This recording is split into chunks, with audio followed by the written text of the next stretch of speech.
Hi guys, welcome back to another video. Today will be doing a Guts of Blackpowder video. I just want to say that I've been sick recently, so sorry for the lack of uploads. Other than that, enjoy the video.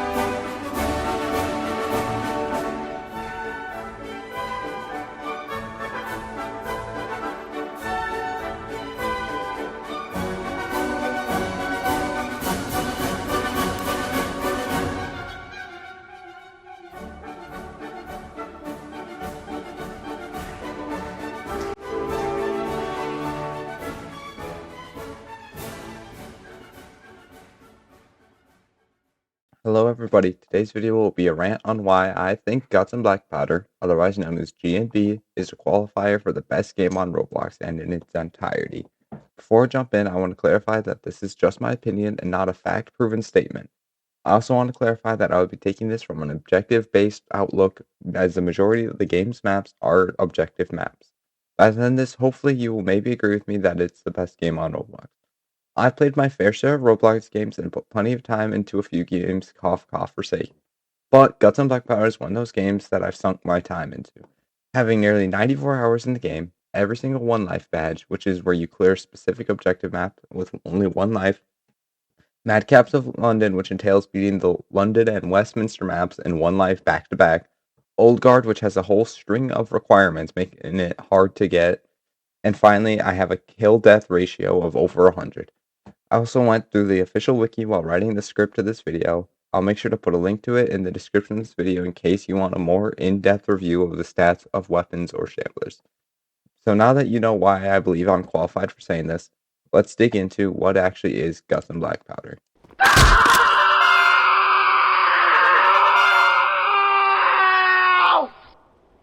Guts and Blackpowder is a zombie horde game that's based in the Napoleonic era in history. Think muskets with bayonets, sabers and axes, blunderbusses, yeah, that old weaponry. That's what you have to fight against the hordes and hordes of shamblers, the zombies of this game. In the game, the different countries and their soldiers refer to them as cannibals. The infection is called the Blight. The story is told through different objective maps and newspapers found around those maps. Which reminds me, you can play as loads of different countries and their regiments, from the British to the Prussians, to the Americans, to the French, to the Austrians. And there's so many more countries I didn't list. You have so many different countries involved in this combat of the infection.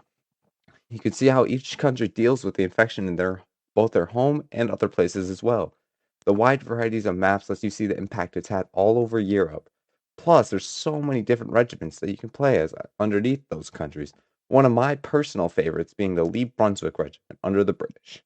Anyway, let's dive into what the actual gameplay of it is. The first gameplay aspect that I'm going to be covering is the classes. You have 7 main classes. You have the line infantry, the officer, the seaman, the musician, the sapper, the surgeon, and the priest. Each of them have their own unique traits and benefits to the team. We're going to start with my personal favorite class, the line infantry. Line infantry is usually the first class people will pick upon joining Guts and Blackpowder. It's an offensive class based on using its wide variety of rifles to pick off high target enemies and then using their melee weapon to clear out the horde. The starting kit for the line infantry is the musket and saber. The musket has a medium reload speed and is equipped with a bayonet to participate in charges with. The musket is good for taking out high priority targets like zappers or cuirassiers, which are enemies I will cover later.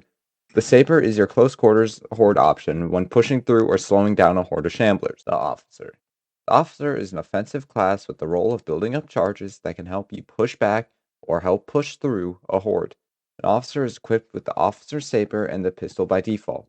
The officer saber does the same exact thing as a regular saber, but allows the officer to build up his charge meter. The charge meter builds up by dealing damage to shamblers and saving teammates from shamblers and runner grabs. Once your charge percent is at 100%, you can unleash a charge to all surrounding teammates. This increases movement speed, swing speed, and bayonets insta-kill most enemies they touch. This ability is really useful for objective map hordes and can easily bring back a run that seems to be done for. Personally, I don't really play the class, but it's at least useful to have a few of them. The Seaman is the last offensive class on the roster. Wielding a blunderbuss and a saber, this class is your horde clear. The blunderbuss does high damage and has a wide spread, allowing it to clear through a horde of shamblers in seconds. However, the drawback of this gun is that its reload time is abysmal, having a whopping 10-second base reload speed. Although, even with that reload speed, a Seaman is really impactful in objective maps, especially useful during holdout sections like the end of Vada's Fortress and Catacombs de Paris. The blunderbuss can help push back the horde while also helping with clearing bombers and zappers. I'll cover those guys later. This class is super helpful in the endless game mode, helping clear the large hordes of tanky enemies. Now let's move on to the first support class of the game. The Musician is the first support class of Guts of Blackpowder. The Musician helps by boosting their teammates, but at the cost of leaving themselves exposed. The Musician's starting kit is the fifey and the saber. The fifey is a flute-like instrument, which for the Scottish regiment is the bagpipes. That gives everyone in range a buff to their reload. This is useful for classes like the Seaman and the Rifle for the line infantry, a weapon you can buy. However, like all the classes, the Musician does have some variety in what you can bring. Side note, I'd love to cover more variants to the classes, but due to how many there are, I may cover them in another video based on how well this one does. The first variant of the musician is the bugle musician, which my friend Doc loves. This is the only musician that fights, requiring you to build a charge like the officer. After filling the bar, you can play the bugle for 5 seconds, which then gives a 20-second double damage buff to guns and melee weapons, not including bayonets. This makes it extremely useful for late waves and endless when shamblers are extremely tanky. The second variant of the musician is the drummer musician, which boosts the swing speed of sabers and sapper building speed. Speaking of sappers, that's the next class I'll be talking about. The Sapper is the second support class in Guts of Blackpowder. The class starts with a building hammer and an axe. The axe is a really strong melee and has a shove ability, allowing you to stun a horde of shamblers momentarily. The building hammer is the main part of a sapper. The hammer allows you to build 3 different types of structures. Those 3 buildings are the barricade, stakes, and caltrops. Barricades force shamblers to stop and break it before being able to attack you. Stakes slow and deal damage to shamblers, and finally, caltrops slow down shamblers in a much larger radius, but at the cost of only slowing. You mostly want to place down barricades in holdout sections and endless rounds. I don't play Sapper all that much, so I can't give much advice on how to play, not that you need to play a certain way for any of these classes. Surgeon is by far the most useful class to have. You should always want to have 1, maybe 2, so they can heal each other. As the name suggests, this is the healer of Guts on Blackpowder, because there is no natural regen. The Surgeon is the only way to heal HP after losing it. This makes having a Surgeon crucial to the team. Without one, you could be left on 1 HP by a Zapper swing and have no way to heal it back. The Surgeon has limited supplies, and the only way to get supplies back is to kill Shamblers, and they'll drop supplies for you to pick up. The Priest is the only class that is locked behind a barrier. In order to unlock the Priest, you need to have the Soldier's Grace badge. The Priest is another vital support class to have, equipped with a stake, blessing, and a crucifix. The Priest's role is to take the blessing and use it to cure infection from other players. This can be helpful in reducing the chance of your teammates turning into infected. The stake is a weak melee weapon, leaving the Priest pretty weak in terms of self-defense. However, he is also equipped with the Crucifix, a charge-based item that when fully charged you can use to stop a large horde of shamblers, including every special shambler aside from bombers. The Priest is really useful for crowd control and reducing the infection of others. One last thing that I'd like to mention is the Priest's immunity infected, unable to be turned into a viral. Now that I'm done explaining the classes and their roles, let's switch to what we'll actually be fighting against. Lade Kanonen! The first zombie I'll be covering is the basic Shambler. There's not much to say here. They're your typical basic infected, slow and easy to kill. They come in large hordes and are going to make up a majority of your kills. They don't have any special gimmicks besides grabbing and scratching the player, although I like to mention the detail on them. They have several varieties from both the citizens and even some are soldiers. The basic Shamblers look really good for just being a common infected.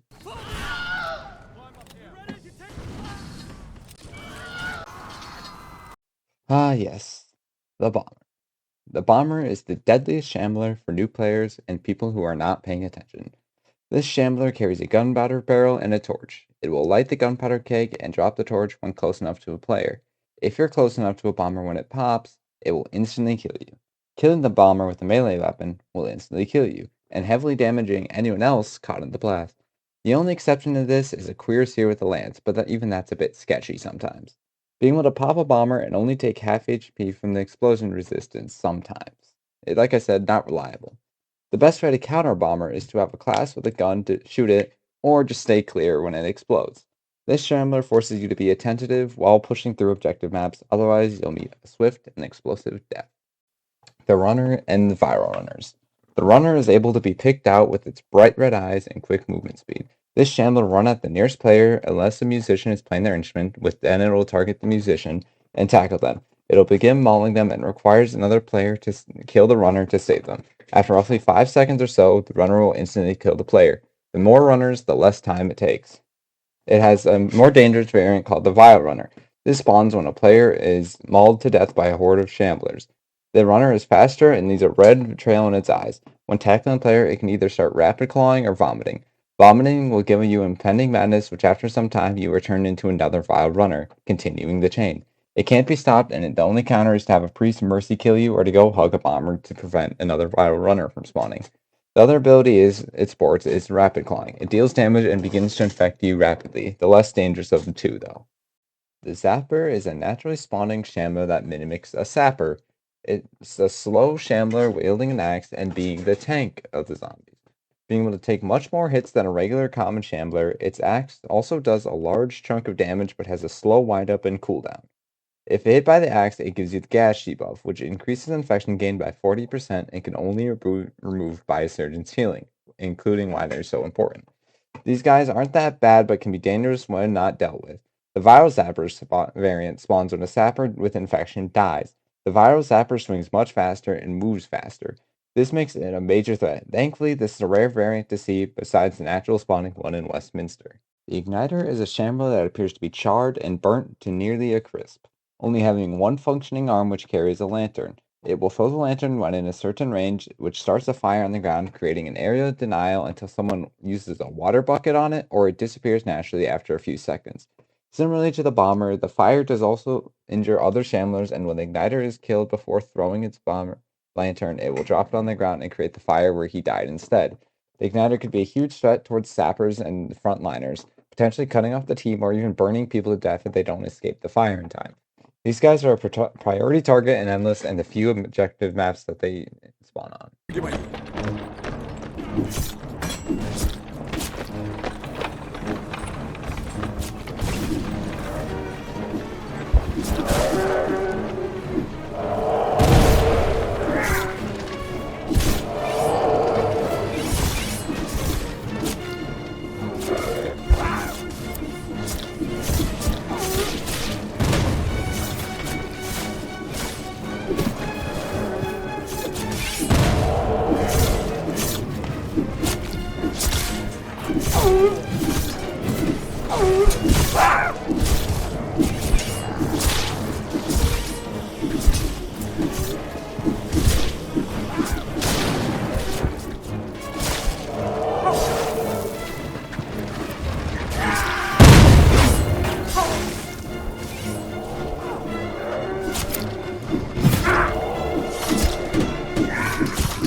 Cuirassier Zombie.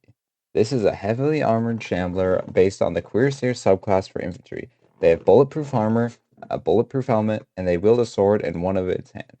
The Cuirassier does naturally spawn in most maps and will spawn from a player wearing Cuirass armor being infected.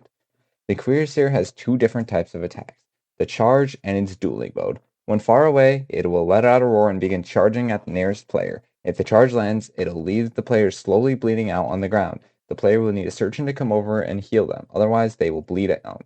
The charge will tear through barricades, destroying them in one hit, and the charge can be stopped by avoiding it or either wearing Cuirassier armor or siege armor for the sapper. The Cuirassier, when close enough, will begin dueling the player. During the duel, it will let out a series of slashes and thrusts at the player. The Cuirassier will try to dodge and block players' attacks. This makes it tie with the bomber for the most dangerous shambler. Final thoughts. I think that Guts and Blackpowder is so great because of the classes and their unique yet powerful roles. I love how the Horde is so diverse yet manageable by a good team. The special zombies are strong if you try to shrug them off, but if you stay vigilant and play careful, they can be shut down quickly.